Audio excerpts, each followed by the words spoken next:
Welcome to episode 37 of the Active Bariatric Nutrition Podcast. I'm your host, Kim Tirapelli, bariatric sports dietitian. Today, I'm so excited to chat with bariatric athlete Marye Runnels. Marye is 10 and a half years post-op. She is 57 years old and currently enjoys an active lifestyle. However, that wasn't always the case. For several years after her surgery, she practiced yoga regularly, but as time went on, she became less active. By year 7, she had fallen back into her old habits of snacking and sitting around watching TV. She found the scale creeping back up and decided she wasn't going to allow herself to be unhealthy and miserable again. She put her fears of the gym aside, got a trainer, and discovered her love of lifting weights. That's when she really began to focus on food as fuel and had to increase her carbs and her calories. She also reached her lowest weight and had skin removal surgery. Since then, she and her husband sold everything, bought a Winnebago, and began life on the road. Finding a gym hasn't been easy, but wanting to remain active, Marye has taken up hiking. Changing from weights to hiking has resulted in a change of her nutritional needs too. She is now on a new journey of self-discovery as she is trying to find her sweet spot again in being consistent in her newest adventures. Thank you so much for being here today. Thanks for having me. I appreciate it. Yeah, cool. I've been following everything. I'm so excited to hear about kind of your newest adventures on your travels because I've been following all your posts on your hiking and all the beautiful scenery. Are you loving where you are right now? It is so beautiful. And today, I mean, probably everybody, at least in the South, will hate me, but it was in the upper 30s, lower 40s this morning. Oh, wow. That's cold. I turned the heater on and I had a sweatshirt on. Oh, I know, and everybody else is suffering in 100-degree. Yeah. Yes, we're in the same here. I shouldn't rub it in, but yeah, but enjoy it. You're out there enjoying it. So, I am. No, I love that. Well, tell us a little bit about kind of your bariatric journey. Why did you choose to have surgery originally? Well, when I was about 30 years old and was pregnant with my first child, prior to that, I had been a 2-pack-a-day cigarette smoker. So I decided to quit smoking. And I thought when I'm quit, I'm going to quit for good. So I don't want to get pregnant and then quit. So I had quit for about 3 months. We got pregnant right away. Oh. And I think if I hadn't gotten pregnant, I probably would have started back smoking. But I started eating. I started, that substituting. And I gained I think 86 pounds during that pregnancy. And the doctor was like, "Oh, it's fine. It's all baby." It was not all baby. Sure. No. And I ended up years later getting diagnosed with the polyovarian cyst syndrome. I had all of those symptoms. But with the second child, I had problems getting pregnant and went to Weight Watchers, lost weight, got pregnant. Of course, I gained it all back. I only gained 17 pounds in that pregnancy, but after I had him, I kept gaining weight. And I was I'm not really sure how much I was at my highest. The highest that I was willing to get on the scales and record, it was 305. Okay. But I feel like that was not the highest. So all through my 30s, I was very heavy. And I had been small in high school, 115 pounds, just, real tiny, and not terribly athletic any of that time.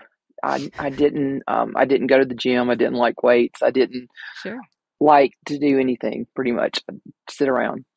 But, I guess when my youngest was little, and I couldn't keep up with them, I started looking into having, and at the time it was a bypass. That was your only option out there.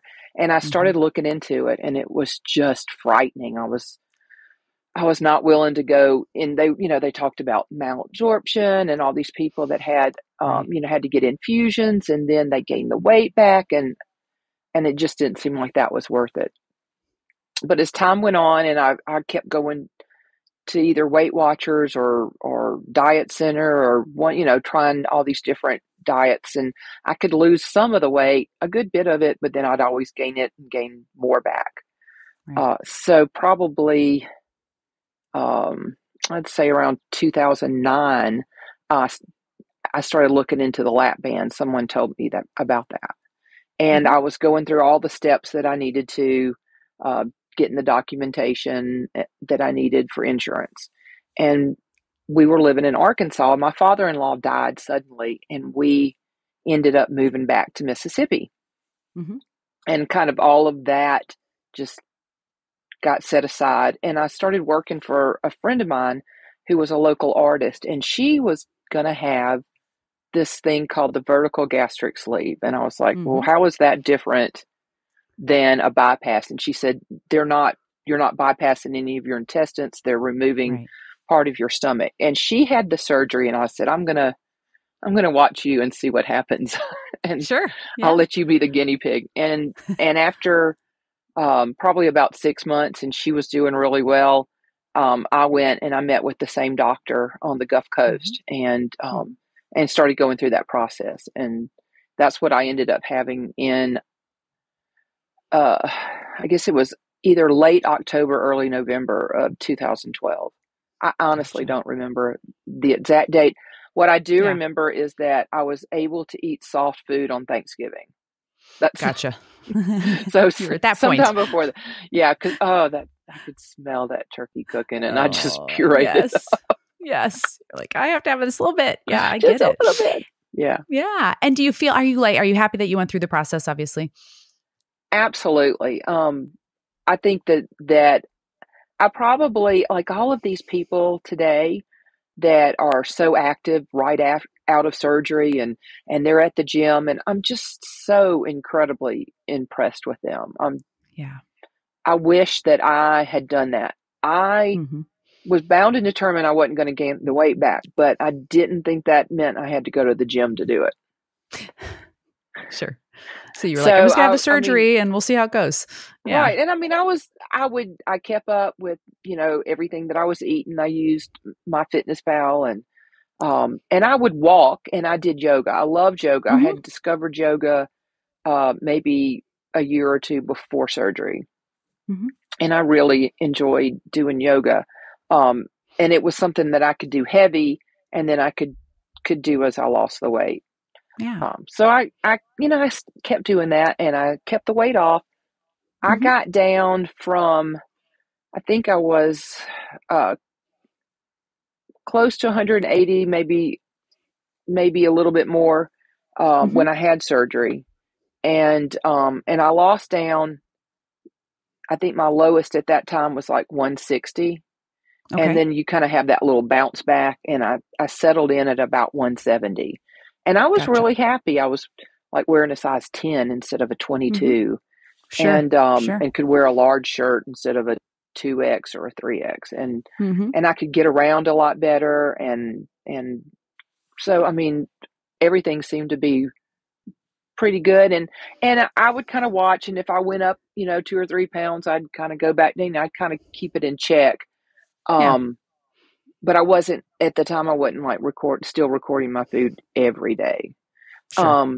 But then at some point, my husband and I owned a restaurant, and COVID hit. Okay. And stress. And then I started going into menopause, and I started craving sugar, and I started eating just whatever I wanted, whenever I wanted it. And I was sitting in front of the computer most of the time trying to figure out how to get a grant, or how to get a loan, or how to do this, or what could we reinvent to keep the restaurant open. And I completely stopped taking care of myself. And then I saw these people that were like, we took the opportunity during COVID to get healthy. And I was like, yeah. You're like, wow. Yeah. No, that's great though. I know it worked for some people. It was a great time period, because it was so different. You know what I mean? Like, you couldn't do what your daily typical life was, and I think for some people were able to take advantage of that. And for others, it was a very stressful time. I hear you on that. Is that about the time that you kind of decided like you were going to start working out again, or tell us about that? Well, I didn't start working out at that point. I started back recording my food, and it's almost the minute that I started recording what I was eating. I mean, it didn't even take a week, and I was like, holy cow. Because I was writing down everything I ate, and I was like, this hardly any protein. It was all simple carbs. It was junk. And so in having to put it into my Fitness Pal, I said, well, I don't want to write that down, so I'm not going to eat it. And and I was like, I'm supposed to be and I wasn't even taking my vitamins then. I mean, like, there was a good period there that I didn't take vitamins and wasn't drinking my water. I was drinking Dr. Pepper and, I mean, just completely off the rails. So I started back and I was like, okay, I need to get this much protein in. And I was thinking, I need to get, what did they tell you, like 80 or 85, something like that. I was like, well, if I can get that much in, and then I thought, well, then I looked up stuff and I was like, oh, well, that's really not the amount of, I need to be eating more protein than that. So I was like, okay, I need to aim for 100 grams a day. And I wasn't really watching like carbs and fat at the time, but if I go back and look at it, and still, even when I am trying, my fat is always higher. I have a hard time getting my carbs in. And I don't know why. I'm not really sure why that is. I mean, it can just be from like the protein sources that you're eating, and obviously putting that first in your diet and eating that at every meal first. Those protein sources can sometimes will have some fat, of course, too, like dairy or your red meats, or, you know what I mean? It just they can have, or if you're eating some nuts or peanut butter or seeds or avocado for some, addition to your meal, that'll bump up the fat too. Yeah, I hear that a lot and sometimes avocado, too. I could eat probably every single day. Sure. Yeah. But it sounds like, so when you were like regaining to get kind of back on track, you started tracking again and you started aiming for going back to higher protein diet and kind of backing off on the carbs. Is that kind of what worked for you? It did. And because the carbs that I was eating were, I was eating like macaroni and cheese, not a sweet potato. I was eating French fries, so I wasn't making good choices, obviously. But I mean, I feel like as I continued on and the weight just started dropping off, was okay, well, maybe I need to start moving again, and so I would get up every morning 30 minutes earlier and I'd do 30 minutes of yoga. It started off slower than that, though. It was like 10 minutes twice a week. And then it was, well, if I'm going to do it twice a week, I might as well do it just every day. So then it was 10 minutes every day, and then it was 30 minutes every day. And then I thought, well, if I'm going to do 30 minutes of yoga before I go to work, maybe I should just walk when I get home. And it was wintertime, or, in Mississippi, so it wasn't really cold. And I started walking. And then it started getting warm, and I was like, I'm not going to walk with it this warm. Maybe I'll join the gym just to use the treadmill. That was where I went into the gym, and of course they're like, oh, we have these personal trainers. And I'm like, oh, that's so fun. I'm not doing that. I'm walking on the treadmill. And they said, well, leave me alone. We're running a special. It's, 5 30-minute sessions for $99. And I was like, oh, wow. Okay. That's not bad. I can do that. And so this girl that was my trainer, she had so much energy, and she had such a great outlook, and the way that she worked with me, and it would, I was like, oh, I just want to do cardio. And she's like, okay, well, but let's just do a little bit of this. And so we do a little, some of the machines for a little bit, and then I do my cardio, and then we do a little bit more. And then one day she's like, so you see that over there? That's an Olympic platform. That's where, people do squats. She said, I think you're strong enough. I think you could do squats. What do you think? It's like, oh yeah, I can do that. Yeah, let's go. And so the more I worked with her, I was finally like, do I have to do cardio today? I want to just do weights. Yeah. She's like, yeah, just do 10 minutes at the end when we're through. And so, I mean, she tricked me, but it was great. Did. And we had one of those Fit 3D machines. And so I could get in there every month, and I could see what my progress was. and how my body composition was changing. And she also said 100 grams of protein isn't going to cut it. You need more. You need 150. And I was like, 100, how am I going to get 150 grams of protein in? Right. I mean, it's challenging. Yeah. It was at the beginning. It really was. And I mean, so I would have to sit there and like figure out, I've got to get this much at breakfast. I'm going to have to do this much, as a morning snack, this much at lunch, this much, after my workout, this much for dinner, and trying to get it in. And, but I was able, and I'd like to do as much of it as possible as whole foods, but I did supplement. I like the Core Power. I love those. Fairlife. Yep. They have one that's 42 grams of protein. Yes. And that, I pretty much had to have one of those every day to get you there. Over. Yeah. I mean, you have to use what you have to do. I mean, like you said, it's not easy when someone like, that maybe isn't as familiar with a bariatric surgery. Like you can't it's hard to just eat 150 grams of protein. I mean, especially since you were going back to kind of changing your diet, and because protein's so filling, it makes us feel full. So it's not that easy to eat enough protein. Yeah, I've got this great goal, but I had bariatric surgery. And so that makes it challenging for sure. Did you feel like your body composition as you started lifting more, and how many days a week did you start lifting then? Just so I know. Well, initially it was just 2 or 3 days a week. But shortly thereafter she told me I couldn't come in 7 days a week. So it was 6 days a week. And it was only like 30 or 45 minutes. And then before, too long, it was an hour, and then it was an hour and a half. But there was cardio involved in that hour and a half. Sure. I'd do 10 minutes of cardio.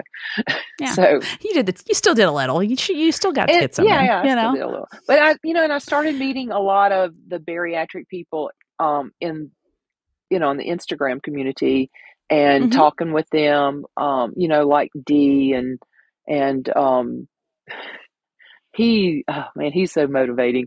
And just, like all these guys and a few girls. There's one girl that I listened to on another podcast that you've had on too, that's from Canada. She's a runner, does marathons, and we've kind of gotten to be friends, and I've just like grown this group on Instagram of friends that are all active and with what they're doing. And it's been amazing. Sure. It's good accountability, good support. Yeah. Yeah. And every day when I'd go to the gym, I would post it like a, gym picture, and we would all tag each other in them and as accountability. And I think that's the biggest thing that's bothered me about being here since May, is that I hadn't been to a gym. Yeah. I have a few hand weights, some weights that I do.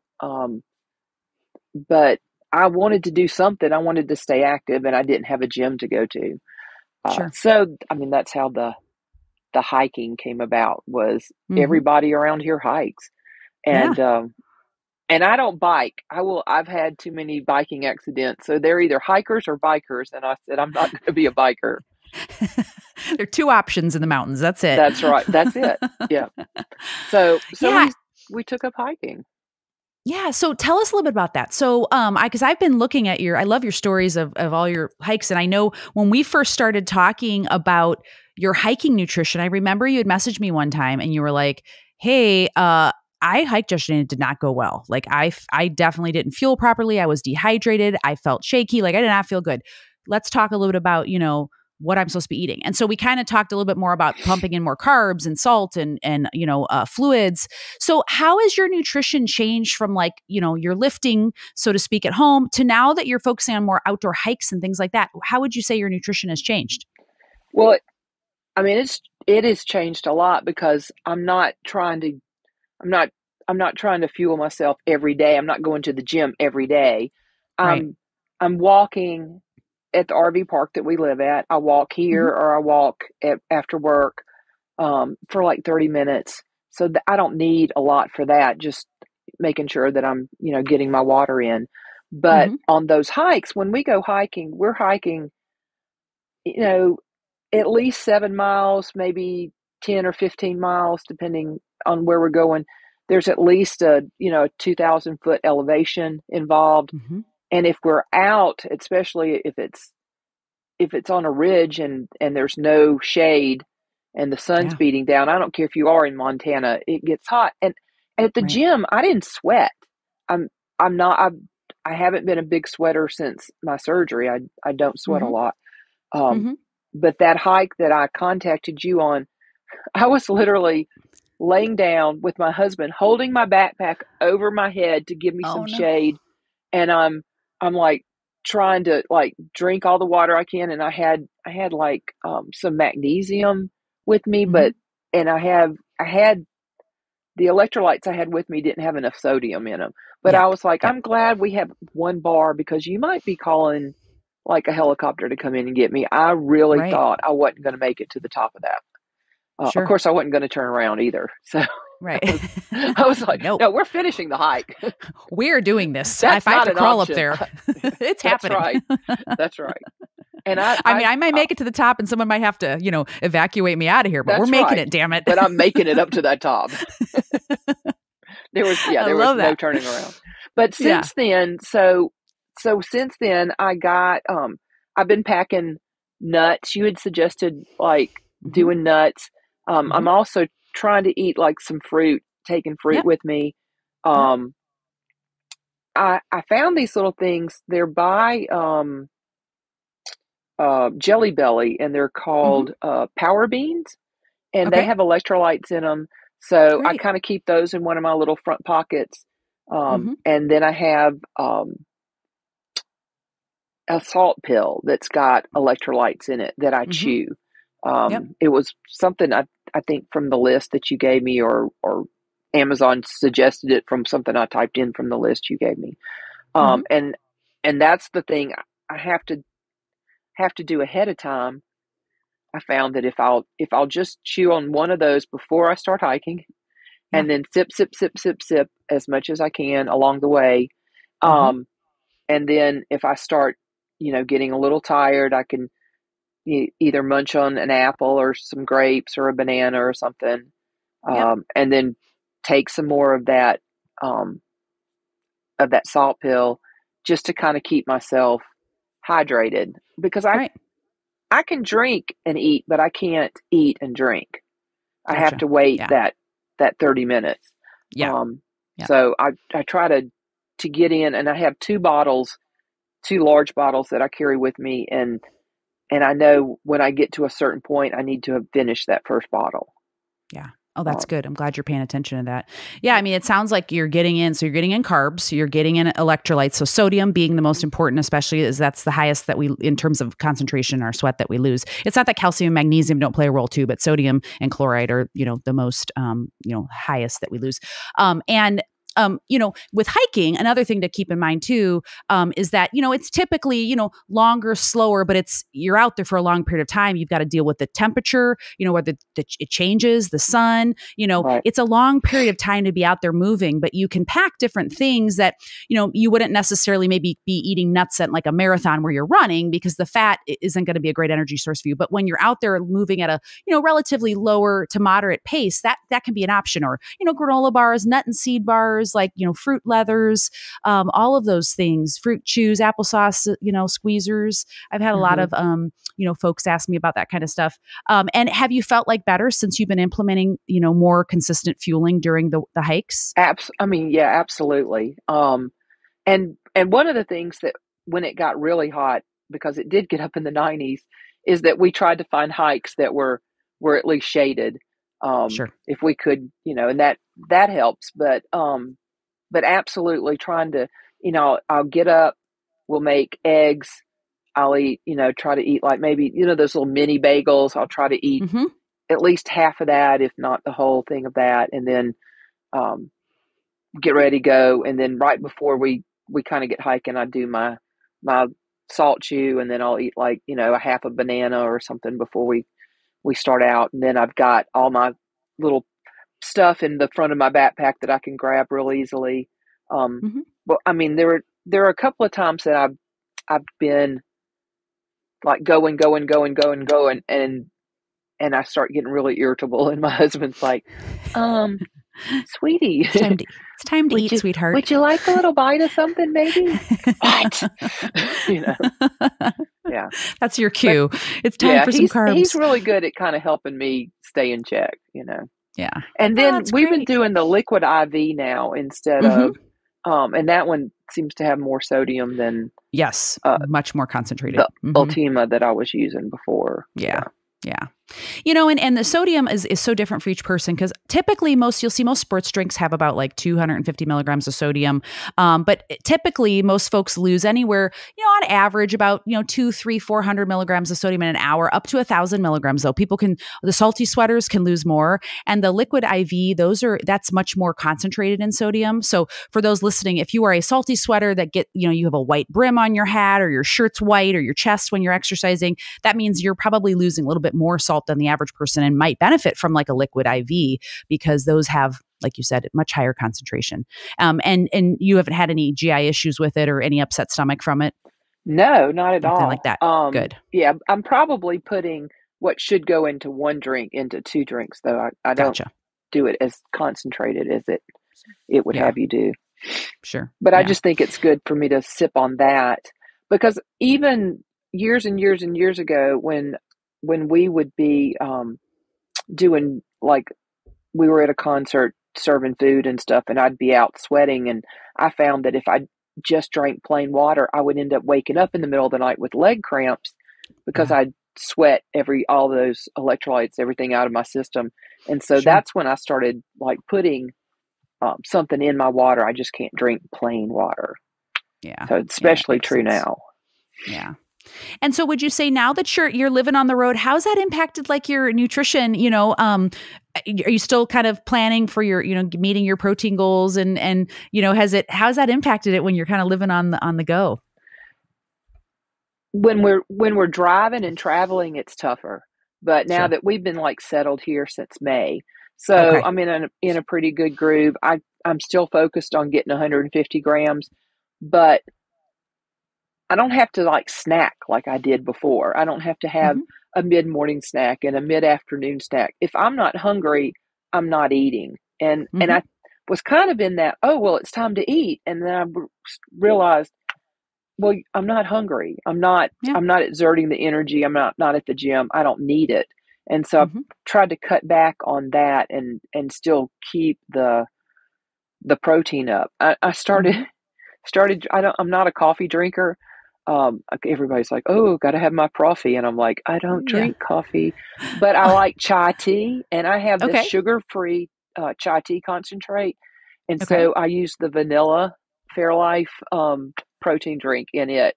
And that's my, I don't know what you want to call it, chai tea and protein, but we'll have to think of a name for that. I know, we need a good name, and we can to coin something. Yeah. Trademark it. All right. Well, we got to think about that. If you guys, when you're watching this podcast, if you think of a good name with chai tea and protein, we got to think about it. Yeah. No, that's a good start. But you know what I wanted to comment on that is, it sounds like, so you're listening to your body, your exercise routine has changed, and you have changed your nutrition to mimic that. And that's how it should be, because if your exercise is decreasing, then you don't necessarily need as many calories or carbohydrates. And in times where exercise is more intense or more frequent, or you have specific goals that you're trying to hit in terms of, a race or body composition goals, that's where nutrition, typically will change or increase. And so I hear what you're saying is that you've really made some adjustments based on what you're doing. And it's almost a day-to-day thing now, because like I said, if I'm hiking, I can put the calories away that day. I'm hungry and I want it. But then on a day that I'm not, like today, I don't need to do that. So yeah. I love that. And do you mind sharing, so you said you had skin removal surgery. Do you mind sharing a little bit about that? Like, what kind of surgery did you have? How did the recovery go? So my surgeon, there were a lot of things I wanted, a lot of skin removal, but he just wanted to focus on the stomach and do a muscle repair. So I honestly didn't know what was skin and what was fat. I thought it was just fat. And he said, you probably have a half an inch of fat on your torso. He said, that's, all of this is just, it's just skin. And Mm-hmm. so he did the hip to hip. Mm-hmm. This was like December 1st of Okay. last year. And, I mean, the day that I had surgery, I was like bent over and I was walking around the house. Yeah. And I Yeah. mean, every day I was taking just as many steps as I could. And, Mm-hmm. and then I started where I could get up and walk out. We lived in the country at the time, so I could get out and Mm-hmm. walk around outside. And then I started walking on the road, which was not safe. So I started going down to the park and walking. And I'd be like, oh, I just want to run. I just want to go faster, and Right. and every checkup I'd go in, I'd go, can I go to the gym yet? Can I go to the gym yet? And he's like, not yet. He made me No. wait for 6 weeks. Okay. And then on that day, when he said, you're released, I went straight to the gym. I had a new trainer. My other trainer had left. I had a new trainer. And this trainer, I'd started working with her right before the surgery. But she's the Mm-hmm. one who really said, because I told her what I wanted to do. And she's like, well, if you want to have surgery, then do it. Let's do it. Make an appointment. Just go find out. You Mm-hmm. won't know until you find out. And she's the Right. one who encouraged me to have the surgery. And I mean, I'm so happy that I did. That was that Yeah. was the best thing. If I never have another skin removal surgery, I can say that that what I've done so far is just perfect. I mean, I don't feel like when I sit down, I don't have to sit there and take my shirt and kind of puff it out. I don't have to, I mean, to look at myself in the mirror and readjust my clothes because of the way they're Right. hanging, or, I wear a larger size because it shows that tummy or whatever, Mm-hmm. that loose Mm-hmm. skin. And so, I Mm-hmm. mean, it's been so, freeing, I guess. Oh, And that's awesome. trying on bathing suits, that was Yeah. fun. No, Yeah.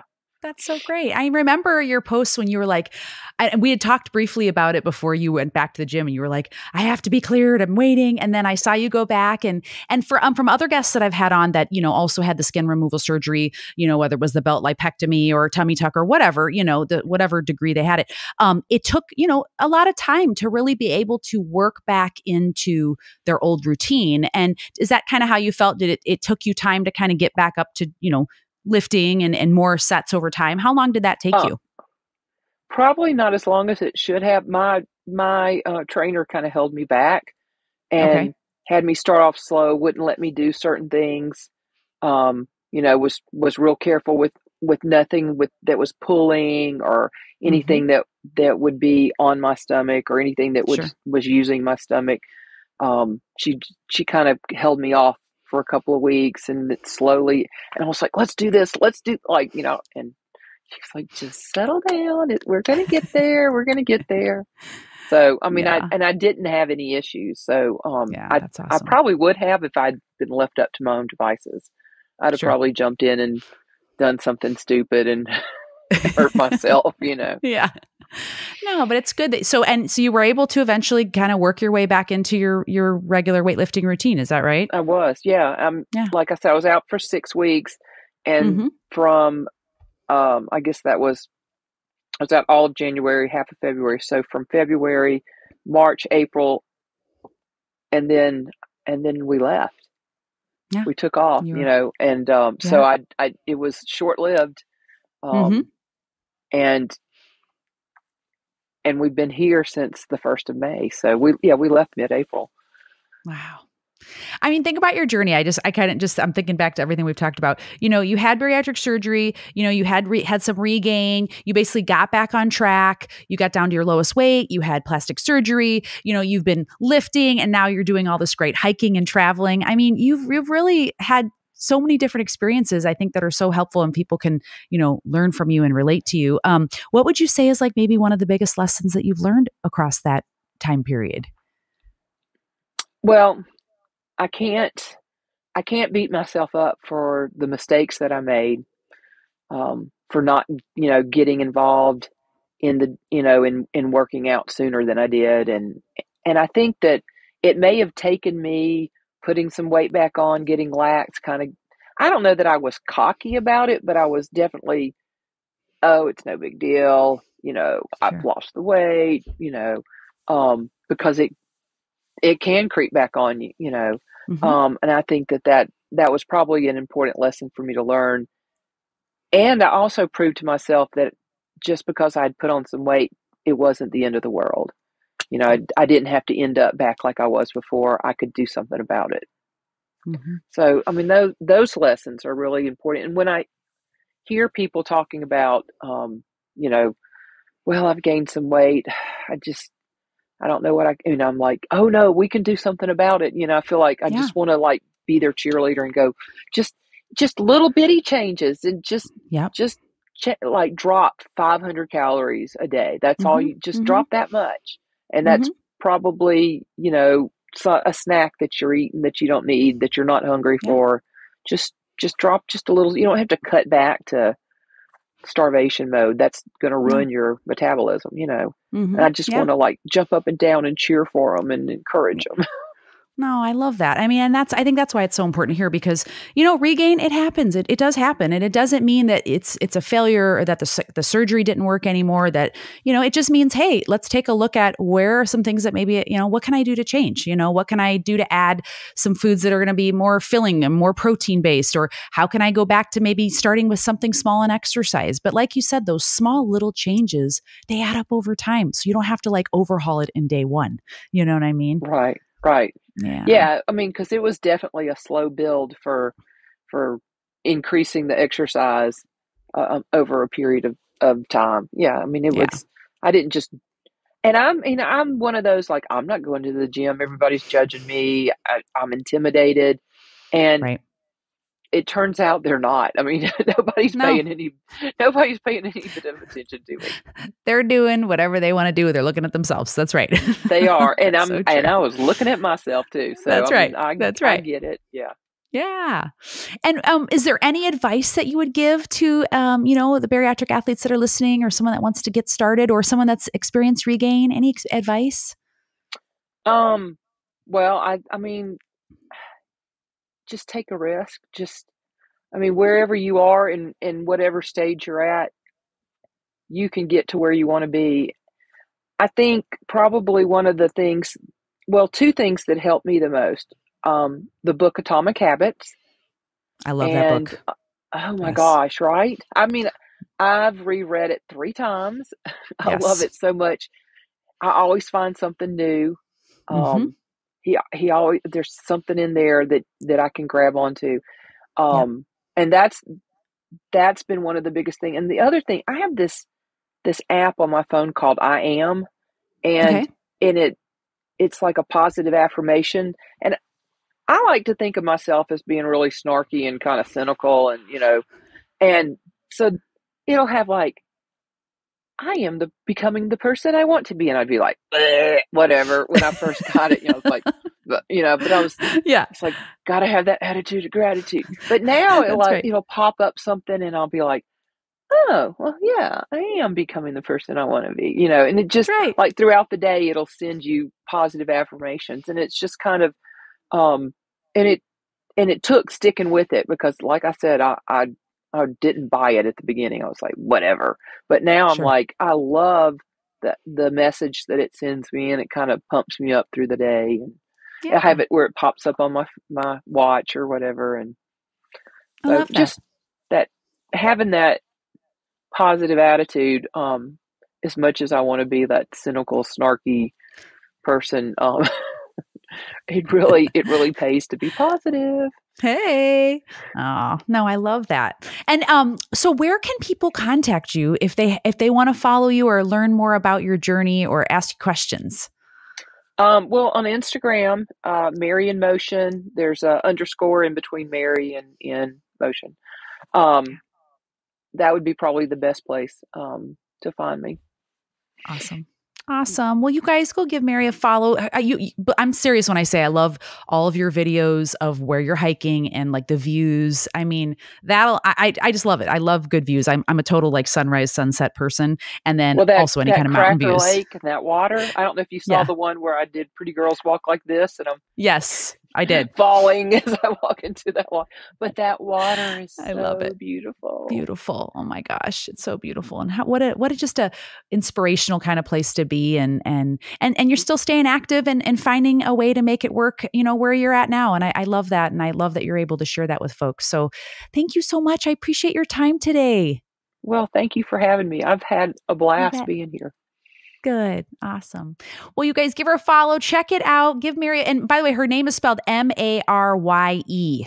So Mary with an E. And so just so you guys, if you're looking, I want to make sure you get it spelled right, but I will have it down here in the show notes as well. You can just click on her name. It'll take you right to her Instagram page. And you can watch the full video of this podcast episode on my YouTube channel, the Active Bariatric Nutrition channel. So make sure to subscribe to it and give it a like. And then if you don't mind just sharing this podcast with maybe just one person who you think might find it helpful, that's how we can share this out and help more folks and really just get to learn from each other and listen to the different journeys and all the different challenges, obstacles, and the way that we're overcoming them. And I just really, I'm so motivated and inspired by all the guests that I have. And again, just like Mary, I love all the things that you shared today. I think it's so relatable and helpful. And you can follow me on social media, on Instagram at Active Bariatric, as well as on my Facebook and TikTok channels. And if you'd like to learn more about my one-to-one bariatric nutrition coaching services, please go to my website, which is activebariatricnutrition.com, and schedule a free discovery call so we can learn more about each other. So again, thank you so much for tuning in. Thanks for being here today, Mary, and we'll do this again next week.